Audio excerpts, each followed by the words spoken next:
Now, from the University of Okoboji, it's Okoboji Broadcast with Jeff Thee. Welcome to Okoboji Broadcast, everybody. I'm Jeff Thee. Icy cold day in the Iowa Great Lakes, warm and inviting right here in the Dickinson County Museum. Mary Dreier's here with us again today. Hey, Jeff.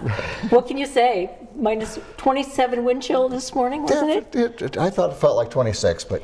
You know, who's to argue?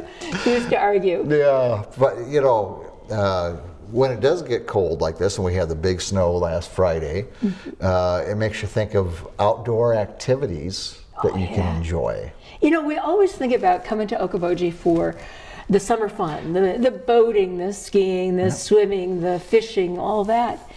But I think a lot of people don't ever consider the winter times here at the lakes. And even back in the day, winters were just incredible here. Yeah, and we always seem to find a way to have a little fun when we're outside, and of course now in this era people are snowmobiling and whatever else they're doing out there. We've got winter games here in a little over a week. No kidding. And we've certainly found fun ways to enjoy the Iowa Great Lakes then. But back in the 1930s? Yeah, that's where we're going to start talking today. Yeah, there was a big old toboggan. Well, let's not jump the gun here. You take control. We need to set up the stage for this. Very good. Lovely thing. I have a newspaper article from September of 1937. Okay. Titled "Toboggan Slide to be Built for Winter Sports." Boyd Blair, Ted Lynn, and others are now gathering the materials together for the construction of a winter toboggan slide onto the ice in East Okoboji. The slide will be built at the end of the street passing the W.F. Carleton and Howard Watts places. Arrangements are also being made to keep a space cleared for skating. Considerable old building materials have been donated for the construction of the slide, but the boys can still use more and are open to receive any kind of old lumber. I love this, the safety factor, old lumber. Yeah, whatever you got around. And also your help in putting the slide together. It is a move in the right direction to keep the youngsters off the streets, and the community should appreciate public-spirited men and women who are willing to take charge of the adventure. I didn't realize back in 1938 that kids wandering the streets was that big of a deal. Well, it must have been. Evidently, some of you kids and your shenanigans out there. Yeah, you never know what kids from our grandparents' era did. Yeah. Maybe we don't want to know. They were pretty tight-lipped about it, as I recall. But anyway. It did appear as though the community leaders were looking for a way to entertain kids and families during the wintertime. So it mentioned on East Lake Okoboji and whose properties it was close to, but for those of us in this day and time, we know it as Memorial Park. Yes. Where the splash pad is now. Exactly.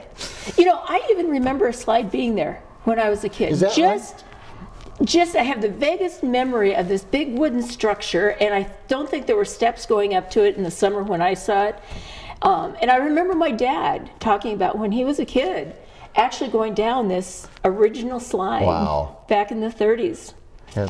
So it was a community project. Okay. It brought everybody together. It was highly successful. It opened in late December, right before the summer or the winter school break. Okay. And I have another little article here. Okay.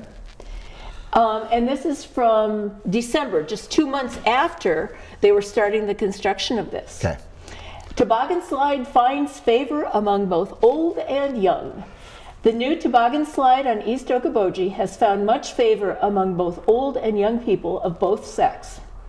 The official opening on Sunday was largely attended, and many, in spite of their years, enjoyed the thrills of the long runway on both the toboggans and skis. In connection with the new toboggan, an ice skating rink has been made available on the lake. Both the toboggan and rink are lighted from 7:30 to 10 each evening. They were out late then. They were. Ted Lynn has been appointed custodian of the slide with hours from 1 to 5 and 7:30 to 10 p.m.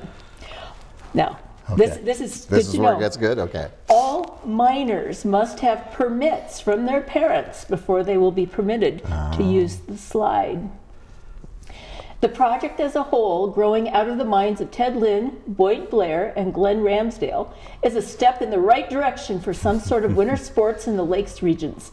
The boys have had much support in the project and have managed as well as the construction they have supervised. They are entitled to the universal backing of the community in the development of an annual program of winter sports. Wow. Yeah. Now, isn't that something pretty But cool? you had to have a permit from your parents. Isn't that an awesome idea? It is. Can you imagine if in today's society, kids had to have permits to go to the beach or go to the park or, you know, anything? Even for parents to know where they are half the time. I know.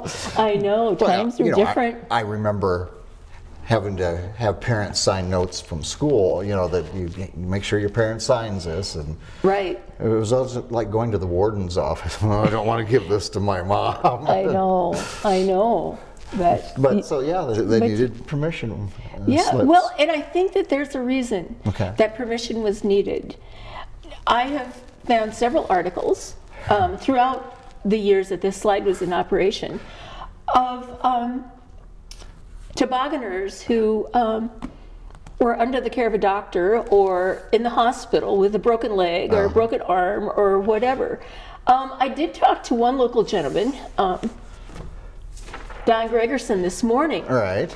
Don knows everything there is to know around here, and he remembered the slide. Okay. And he's been on the slide. And so I asked him to tell me about it. And he said, when you got to the top of the slide, you wondered why you were there, for one thing. A little bigger endeavor than they thought. Yes, and it was really rough. He said you really bumped around on it. Right. And I've read articles where you would get long splinters from the sides of it. Yeah. That it probably was not the safest ride in town. 2 words they didn't know then: liability insurance. I think they did with the second incarnation of the slide, but maybe not the first. But he said it was also common for the older kids to build a ramp at the bottom of the slide. Oh. And you can guess why. It's kind of a rough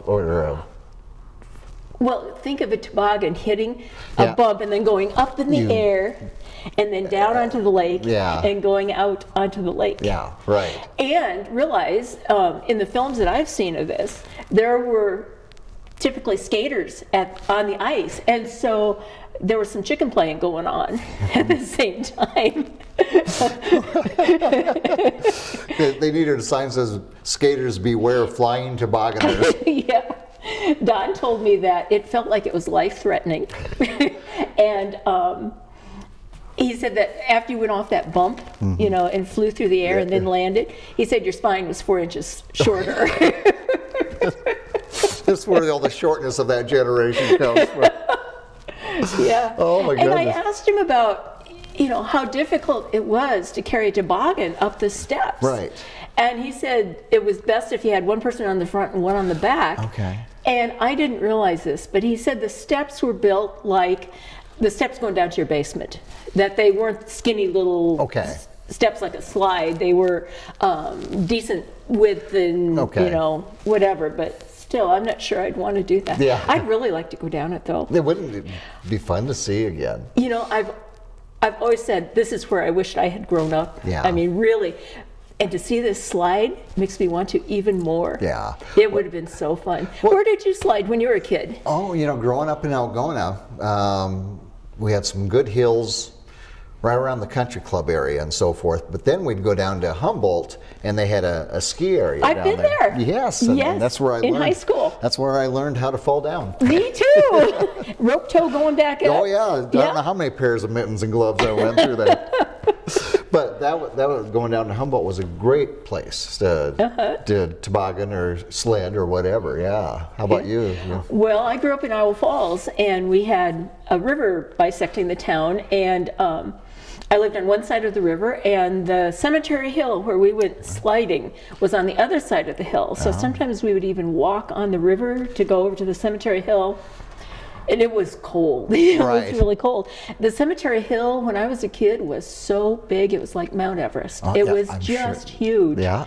And like the kids with the toboggan slide here, kids would build ice ramps. Yeah. So you'd start going down, and then you go up in the air. And I remember we had the typical sleds, and we had metal saucers. Do you remember those? Yes.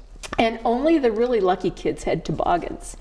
But the deal with Cemetery Hill was, it was, like I said, real steep, and you'd go down just lickety-split. You'd come flying down, and then you'd go through a ditch and then up over a street. Oh.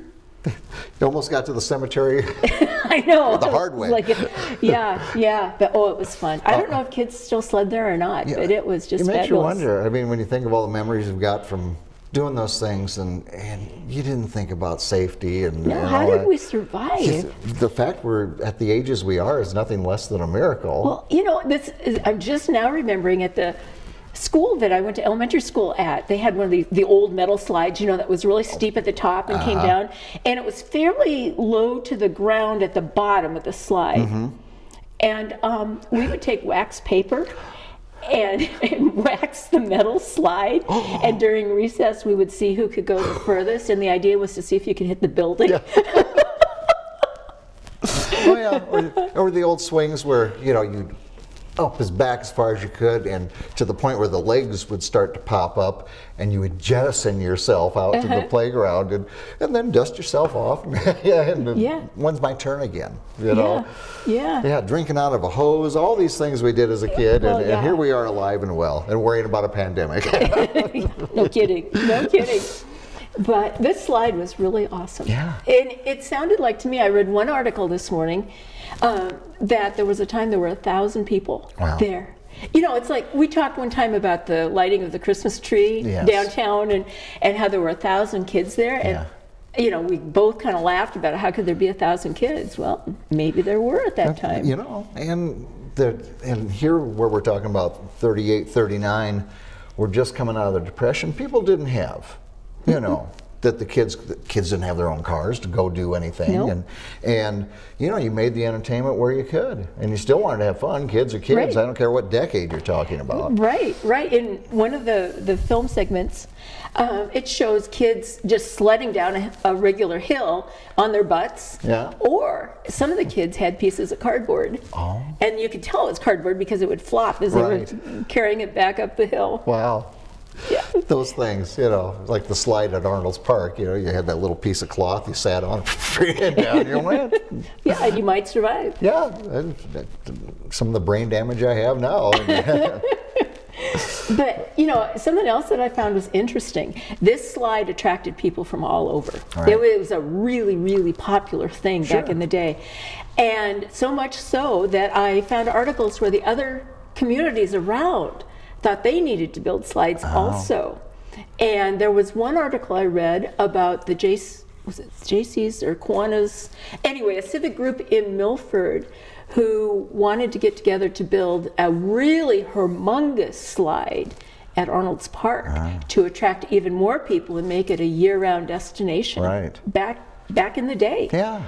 And Lake Park wanted one, and there was one over in Esterville at Fort Defiance. The slides were the going thing back in the day. Well, I'm sure, I mean, fairly easy to construct. Not for me, but for, well, especially with used lumber. Exactly, and no OSHA codes or anything like that. In the good old days. But, and I'm sure they were just anything to keep the youth entertained, involved, and active, and this is what they had. You might not know, Jeff, that there was even a famous visitor to this slide. There was. Back in 1938 or 39, it was at the height of the popularity of this slide. The slide was so popular that the city fathers, or whomever, hired a film crew from, I believe it was Minnesota, to come down and film pictures of kids going down this slide.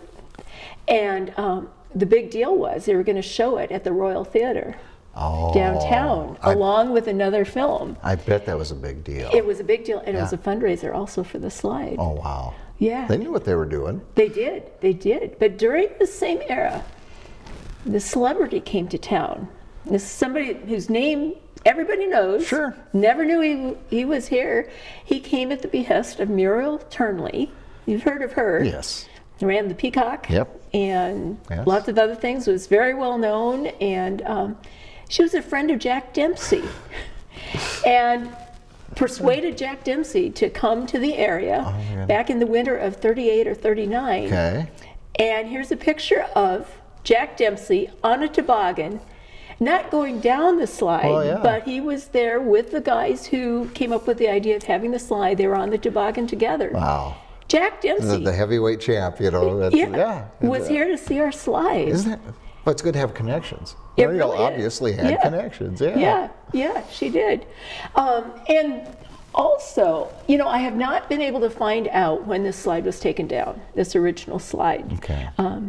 I need to do some more research on that. Now that I'm down the rabbit hole in this toboggan slide, You're just gonna I keep will continue. digging, I'll aren't be you? there for a while. But there was another slide constructed in 1960 Okay. by a civic group in Spirit Lake. And I don't think it lasted very long, but it was another big deal because they wanted to bring back, the city fathers wanted to bring back the fun that they had as kids Right. for their kids. Yeah. And so there was a reincarnation of this slide in fairly recent times. Okay. Well, More- 60 well, years ago. More recent than the 1930s, yeah. Yeah. Yeah, And any idea how long that one lasted or anything? not all that long. Okay. And I think it was a liability issue that closed it down. Yeah, okay, then that. Yeah, I think insurance was someone a deal learned then. that word, yeah. Yeah, and there were at that time there were two simultaneous slides. There was a higher slide and a lower slide. Oh. Yeah, two Fun slides. stuff. Two Yeah, slides. two slides. But you know, with Memorial Park, it's interesting. When I was on City Council, and then Spirit Lake Kiwanis, Teresa Beck came before us. It was kind of the tradition of the fun that families had at Memorial Park that instigated, we need a splash pad. We want kids to come here and have fun, and that's when we redid the shelter house and the new playground, because what was there was probably from the 60s. You know, so and it was kind of neat to keep, because Memorial Park has always been a place where the families go and have fun, and we wanted to keep that tradition Well, going. I'm so glad that those improvements were made. My grandkids love the splash pad. That splash as pad's do I. awesome. It is, and the playground. Yeah, my grandkids too. They think Yeah. yeah. So, wow, a lot of stuff. Toboggan runs, flying onto East Lake. Yeah, yeah. And the films that we're showing along with this, I just have to say, came from my great uncle, Lee Smith. Really? And I am not sure. I've always assumed that Lee actually took these because he was a photographer, and I have lots of his vintage films from this area in my collection, and glass slides and things like that. Right. But I've come to learn, like I spoke of just a little bit ago, that a film company came to actually film going down the slide. And I'm not sure if this film came from them or if Lee Okay. actually took it. But the important thing is it's really fun to watch. And it just goes to show you, all those years ago, that things going on in the Iowa Great Lakes still were of notable interest, that film crews from Minnesota and people coming around, Jack Dempsey coming to town to see this. And so it's nothing new what we're doing now. No, it's no, what but, we've always done. And we've talked about this before, that how cold the kids would have gotten with their wool mittens and wool clothes and stuff, and they get wet. No polypropylene, fancy schmancy underwear and all that stuff. That they had to really want to be there. Oh, I wonder if they had the buckle boots that I used to have to wear. Hated those things. No insulation value at all. Oh, no. None. I don't think they kept anything dry either. Did you have to put the bread sacks over your On feet? occasion, if it was sloppy out, Mom would get out the Wonder Bread sacks, and and that was a chick magnet. Looking sharp today, Jeff. Yeah, I wore them too, along with the pants under my dresses. Oh. Yeah. This is why we've lived so long, everybody. We've had some hardships in our lives. Yeah. Well, wonderful. And I wanted to talk about this because you were supposed to have one of your coffee Wednesdays and didn't today. And I thought, this is something I don't know much about. And so you've taught me, and now you've taught them. But it just goes to show you, when you have your get-togethers here, interesting topics. Interesting. I posted this film on Facebook a few days ago, and it's had over 10,000 views, which just boggles my mind. I'm grateful for it because it's cool. It's really cool. Well, I look forward to seeing more film that your uncle, was it your uncle? Great uncle. Mm-hmm. Yeah, great uncle would have gotten. Because you will be. Those, I mean, that's chronicles. It's one thing to look at a picture, but when you're looking at, well, I sound like somebody in the 1910s that got moving pictures now. But I always find those so fascinating because the clothes and everything, Yeah. and everything is so different, and I'm so glad that it was preserved. Yeah, and when you're seeing people move and do things on streets and parks and stuff, but all the different attire and completely different time, it kind of brings it home. It does, Yeah. it does. And I just want to remind everybody that we do have a conversation group here. Every Wednesday morning at 10, we call it Way Back When Wednesdays, and it is so fun. We have a lot of people that come to it. We never know where the conversation's going to go, but it is always fun. Or where it's going to end. Yeah. Well, yeah, and what's going to happen in the middle either. And just a heads up for Winter Games, too. We have a special event happening here at the museum for Winter Games. Saturday afternoon from 1 to 3, you're invited here to the museum for our Blast to the Past scavenger hunt, where you'll be going through the museum and finding all sorts of cool things.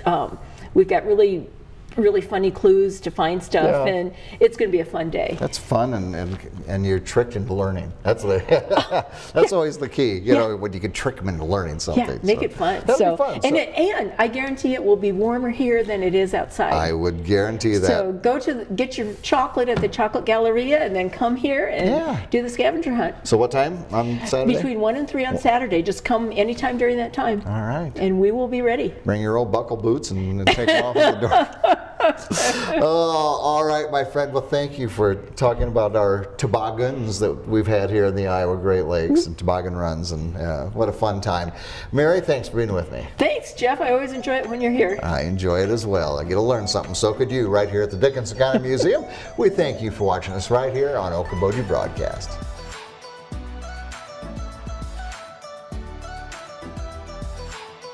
Okoboji Broadcast from the studios at historic Arnold's Park Amusement Park is brought to you in part by the Scott Troutman State Farm Agency in Spirit Lake, Quest Wealth Management, a financial advisory practice of Ameriprise Financial Services, advisor Jan Spielman, AJ Spielman, and Erica Wachholz. Ducky's Marine and Motorsports Repair in Spirit Lake. Bank Midwest, dream big, plan wisely, live well.